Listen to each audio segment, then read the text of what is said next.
Welcome everybody to this Dynaflow Research Group webinar. This webinar is part of the DRG webinar series 2015. The content of this webinar is regarding the construction of a design envelope for GRP piping according the ISO 14692-2002 edition, which is currently the most recent edition. If you have any questions during this webinar, please feel free to ask them in the GoToWebinar display. My colleagues will answer these questions during the webinar using the same chat function. The ISO 14692 is an international standard for glass-reinforced plastic piping systems and is commonly used in the gas and oil industry. The code consists of 4 parts, in which part 3 is the system design section, on which we will focus during this webinar. This part contains guidelines for the design process of the GRP system.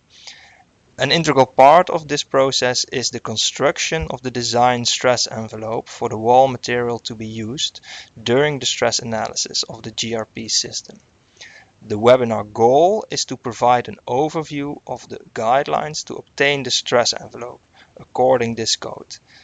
Now I intend to discuss quite some details of these guidelines such that you can all gain understanding of their backgrounds. Before we start with the actual design envelopes, I would like to shortly introduce Dynaflow Research Group. DRG is an engineering consulting firm focusing on 3 main activities, which are engineering, software and training. Our engineering activities consist of solving a wide variety of complex engineering projects. I will tell a little bit more about this on the next slide.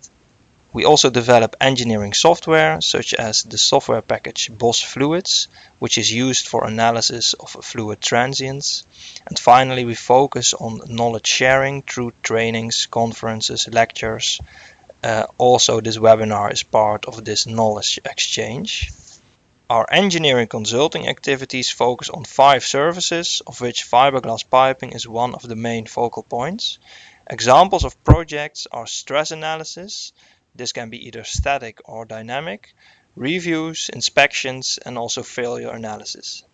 Before we start, I would like to emphasize that this webinar is based on the DRG Fiberglass Engineering Training course, which is a 3-day training course on the various aspects of fiberglass engineering. For more information, please visit our website. Next, I will discuss some of the basics of the failure envelopes according to ISO 14692. I will then construct the simplified envelope, including some discussion regarding the qualification, and I will finish with a summary of this process. But first, the backgrounds of the failure envelopes in the 14692. Before we can start with the actual envelopes, we will have to have some discussion regarding the qualification of GRP. This happens according to the ASTM D2992. And what we see in this plot is basically a typical regression curve. We have the pressure on the vertical axis and the time on the horizontal axis. Note that they are both in log scale. Each dot in this figure represents one test. These tests are done at constant pressure and they are run until failure occurs, mostly weepage. Depending on the pressure, we have a longer or shorter time until such a failure is observed. And from this regression curve, we can make 2 fits, 2 lines, and they can be extrapolated to the long-term hydrostatic pressure, which basically is the extrapolated long-term mean static failure pressure of a component with 3 ends based on a 20 years lifetime. And we also find the lower confidence limit, the LCL, which is a 97.5 confidence limit of the long-term hydrostatic pressure, also based on a 20-year lifetime. The LCL accounts for the inherent spread in results when such a test is repeated. This spread is also observed from the red dots that are not exactly on the upper line, which is the regression line. So what this lower confidence limit tells us is the pressure for which we can be 97% sure that no failure, no weepage occurs at this pressure if we run it for a 20 years lifetime. The previously shown regression curve emphasizes that there is a difference between the long-term behavior of the GRP material and the short-term behavior. The reason for this is creep, which occurs under a constant load. Basically, the strength for a pipe depends on the load duration, whether it is 10 years, 20 years, or 50 years for that matter. The reason for this is buildup of strain, creep, of the viscoelastic resin material. This is a material phenomenon which develops over time and is also stress level dependent. Higher creep rates are found at higher strain.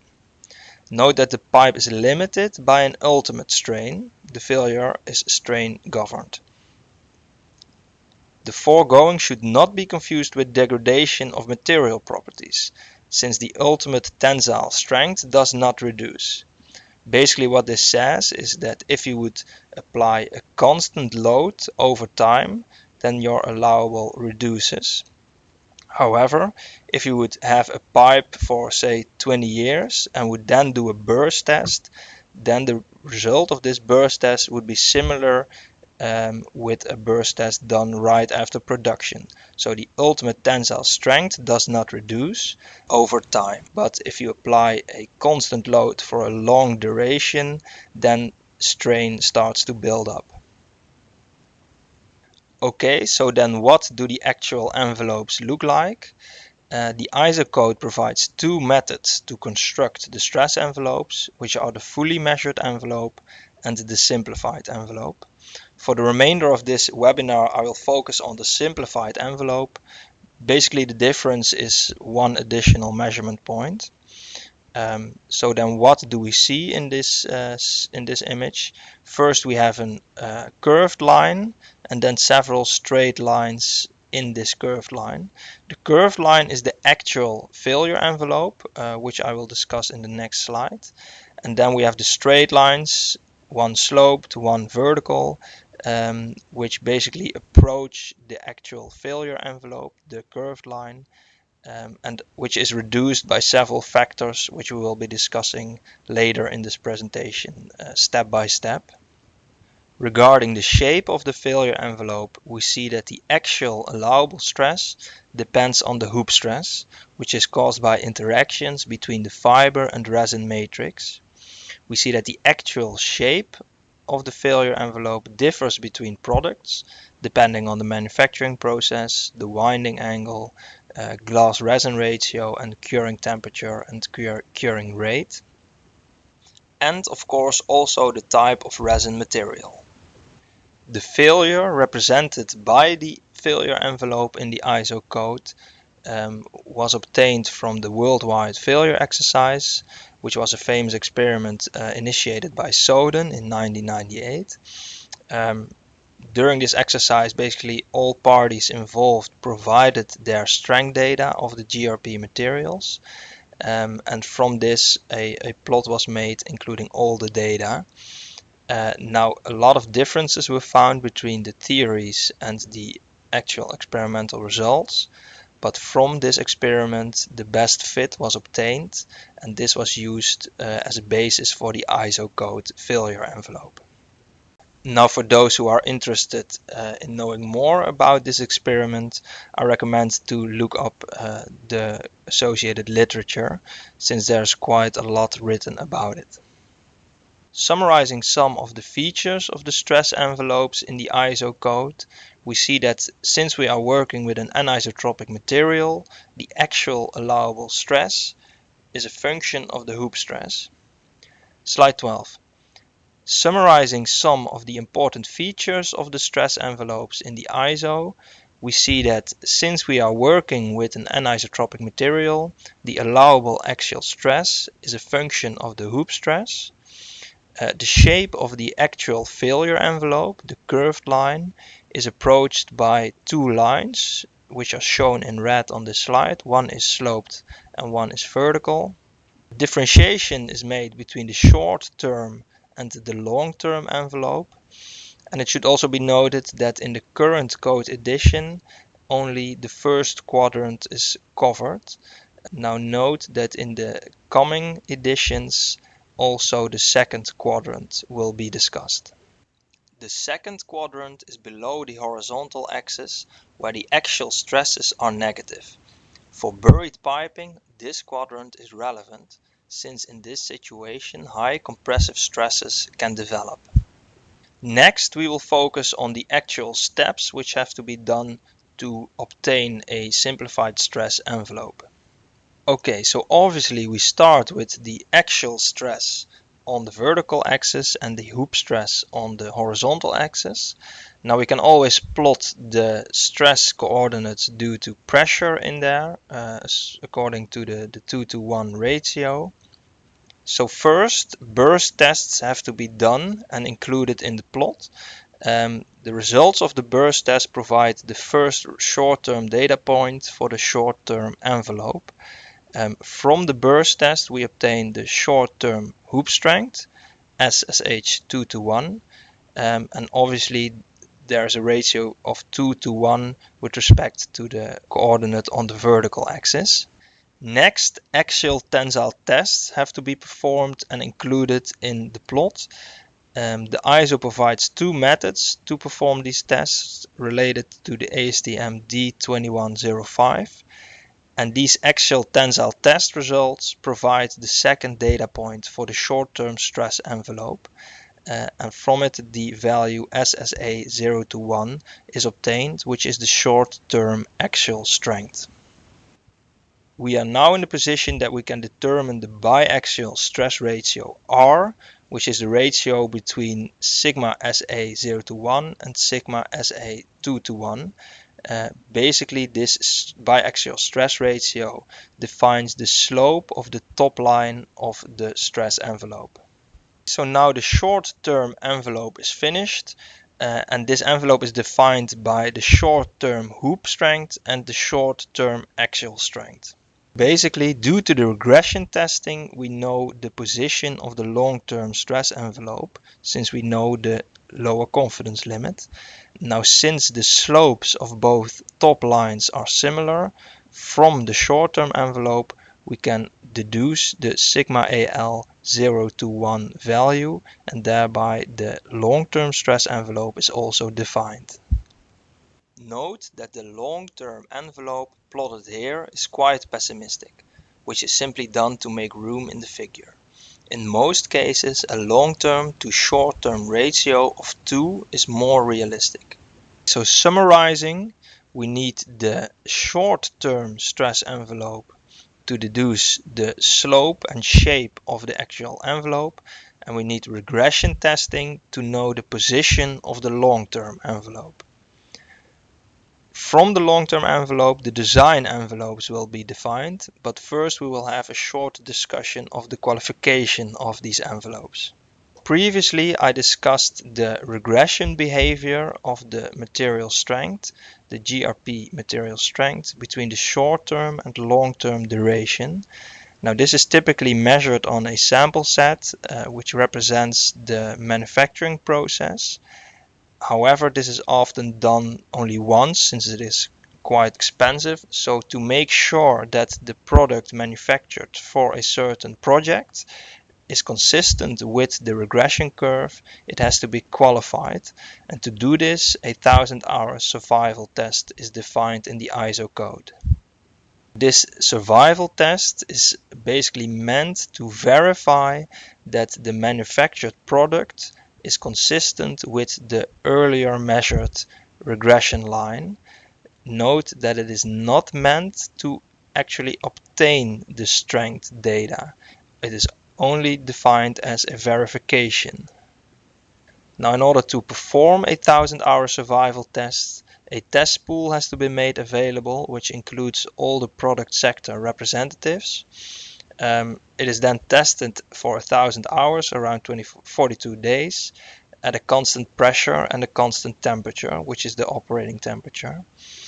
These temperature and pressure have to be monitored constantly, and also the spool has to be checked regularly for failures, leaks, cracks, and of course weepage. The requirements for the test, such as variations allowed in, for say, temperature and pressure, are provided in the code, which is associated with the ASTM D1598. These tests are done to verify the consistency with the regression curves that are used, and thus with the long-term stress envelope. And this test is not meant to obtain the stress data. The pressure of the 1000-hour survival test is basically defined by the required qualified pressure and the regression gradient obtained from regression testing. Using these, you can calculate the necessary pressure to verify the long-term stress envelope. I won't go into too much detail here. This is discussed in more detail during the DRG fiberglass training. Now the long-term stress envelope is defined. We use the short-term envelope and the regression curve to obtain it, and we use the 1000-hour survival test to actually qualify it. Next, if I zoom in on the long-term stress envelope, I will basically make some room for the next steps that have to be performed. We will have to include several factors, several reductions to the qualified stress in order to go from the long-term stress envelope to the actual design envelopes. So first we will have to apply the partial factors A1, A2 and A3. These partial factors basically represent a reduction in the material allowable due to differences between the test conditions and the actual operating conditions. A1 covers difference in temperature, A2 covers differences in chemical resistance, and A3 covers differences for cyclic service. Now by applying this A1, A2 and A3, these partial factors, we go from the qualified stress to the factored stress. Next we use the factored stress and a part factor to obtain the actual design envelopes. We have a part factor defined for sustained loading to obtain the sustained design envelope. We have one for the operating design envelope and one for the occasional design envelope. The values of these part factors are shown here. These represent a safety factor for the different types of loading. This is 0.67 for sustained loads, 0.83 for sustained loads including thermal loads, so operating loads, and 0.89 for occasional loads. Now note that the background of these values is also a topic discussed during the DRG fiberglass training. Now if we fill in all the numbers and take a value of a 1 for the partial factors, we obtain the following reduction factors. And by doing so, the occasional design envelope, operational design envelope, and sustained design envelopes, and thereby the allowable values for the stress analysis, are defined. So if I then focus on the sustained design envelope, this envelope defines all stress coordinates, all stress states you can say, which are allowed for sustained loading. So this means both internal pressure as weight loading. Now there is an additional factor, F3, present in the code. Factor F1, A1, A2 and A3 are factors that reduce the envelope size. Factor F3, however, is used when selecting a pipe thickness at the start of the project. This factor is used at the initial stage on the stress allowable, together with the other factors, when using the formula for hoop stress. Due to this additional factor, a thicker pipe is selected at the initial stage of the project, which results in a lower stress due to pressure only. As a result, a margin is available for axial bending stresses caused by weight loading. The stress engineer will have to make sure that the supporting layout is sufficient to keep sustained stresses due to pressure and weight loading within the sustained design envelope. In this slide I want to show an example of the stress envelopes. We see the short-term envelope in black, the long-term envelope in red, and the results of the 1000-hour survival tests in orange. Now it is important to realize that the angles, the slopes, the ratios, the actual values all differ strongly between different manufacturers and also different products. So summarizing the content of this webinar, we have seen that due to the anisotropic material properties, the actual allowable stress depends on the hoop stress, and that regression testing allows for scaling from the short-term to the long-term envelope. The 1000-hour survival testing allows for qualification of the long-term stress envelope of the actual manufactured product. Several factors are applied, F2, F3 and A1, A2 and A3, to include safety margin and several design aspects. Finishing this webinar, I just want to emphasize some of the limitations of the content. The envelopes shown were typical and not generally correct. Also, there is a strong emphasis on piping. The code, however, also includes differentiations for fittings or joints, which are not discussed in this webinar. The background of the different reduction factors was not discussed in detail, and also the failure modes which are captured by the stress envelope. We discussed them briefly, but obviously there's a lot more information available. Note that all these topics are part of the DRG fiberglass engineering training course. You can find the schedule for the DRG trainings on the link provided at the top of the slide. I also want to address the DRG Conference 2015, which will be our third conference on flow problems in the oil and gas industry and will take place in Rotterdam on the 23rd of September.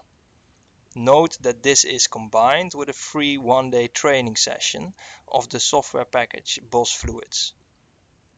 Finally, I want to thank you all for listening and hope to see you all at the coming DRG webinars.